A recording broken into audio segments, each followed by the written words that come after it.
quando disse a vitória da Grécia sobre Roma, a revanche da Grécia sobre Roma, que foi a volta do direito público. Os gregos foram os grandes criadores do espaço público e do direito público, ao passo que os romanos foram os que desenvolveram o espaço privado e o direito privado.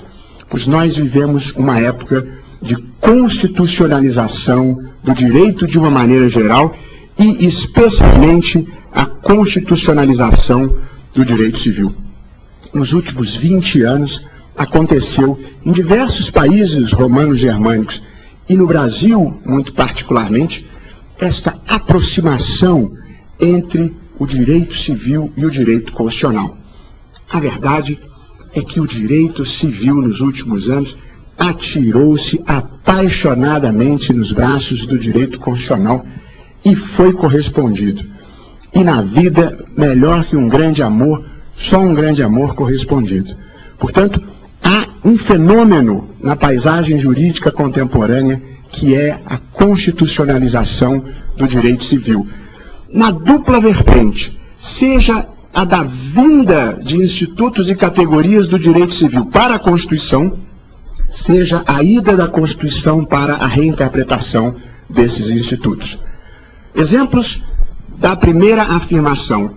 A Constituição revolucionou os modos de constituição de família.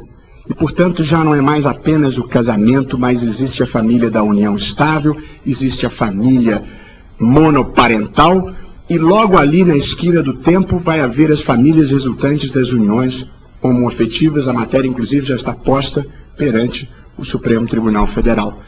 Vieram para a Constituição a função social da propriedade, de onde se extrai também a ideia de função social do contrato. A igualdade entre os cônjuges, o homem já não é mais o chefe da sociedade conjugal, está lá na Constituição. A igualdade entre os filhos está na Constituição. A própria ideia de boa-fé objetiva, boa parte da doutrina extrai do princípio constitucional da dignidade da pessoa humana. Portanto, há na Constituição uma revisão de inúmeros conceitos tradicionais do direito civil, inclusive 3 dos conceitos mais clássicos: família, propriedade e contratos. Porém, além disso, a Constituição, com o princípio da dignidade da pessoa humana, determina novo sentido e alcance para institutos tradicionais do direito civil. Opera-se aquilo que a doutrina tem referido como sendo uma repersonalização do direito civil, consequente a uma despatrimonialização. Ser volta a ser mais importante do que ter.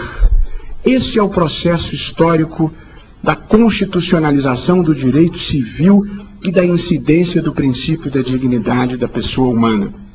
Na lição kantiana, as coisas têm preço, as pessoas têm dignidade e, consequentemente, o direito, antes de assegurar a subsistência dos valores patrimoniais, ele existe para assegurar a prevalência dos valores existenciais. É claro que alguém poderá olhar a realidade à volta e talvez ter dúvida de que o ser tenha verdadeiramente passado a ser mais do que o ter. Mas é preciso ter em linha de conta, no momento em que os direitos fundamentais passam para o centro do sistema jurídico, que as ideias, inclusive as grandes ideias, levam um tempo razoavelmente longo, desde o momento em que elas conquistam corações e mentes até o momento em que elas se tornam realidade concreta. De modo que a centralidade dos direitos fundamentais e a própria dignidade da pessoa humana no centro do sistema, inclusive do direito civil, não significa, infelizmente seria até bom, que no dia seguinte as coisas passem a ser assim, mas significa que o processo civilizatório e o espírito humano chegaram a um novo patamar ético, e que, portanto, agora é apenas uma questão de concretização. Estas vitórias históricas levam muito tempo. A igualdade racial levou séculos, A igualdade da mulher não tem 50 anos em mais de 10 mil anos de civilização. Portanto, é preciso ter uma certa indignação para fazer o processo social avançar e uma certa resignação para não ficar amargo. O princípio da dignidade da pessoa humana passou para o centro do sistema e hoje em dia ele condiciona verdadeiramente a interpretação do direito civil. São múltiplos os exemplos, eu infelizmente vou ter que seguir adiante. Porém, outro desenvolvimento doutrinário importante, ligado à constitucionalização do direito civil, é a aplicabilidade dos direitos fundamentais às relações privadas. Este é um dos grandes temas da atualidade. Saber se e em que medida os direitos fundamentais previstos na Constituição condicionam as relações privadas. Pode uma escola judaica recusar a matrícula de crianças não judias? Pode uma escola católica tradicional recusar a matrícula de filhos de pais divorciados? Pode o locador despejar o locatário porque ele pratica no imóvel cultos umbandistas?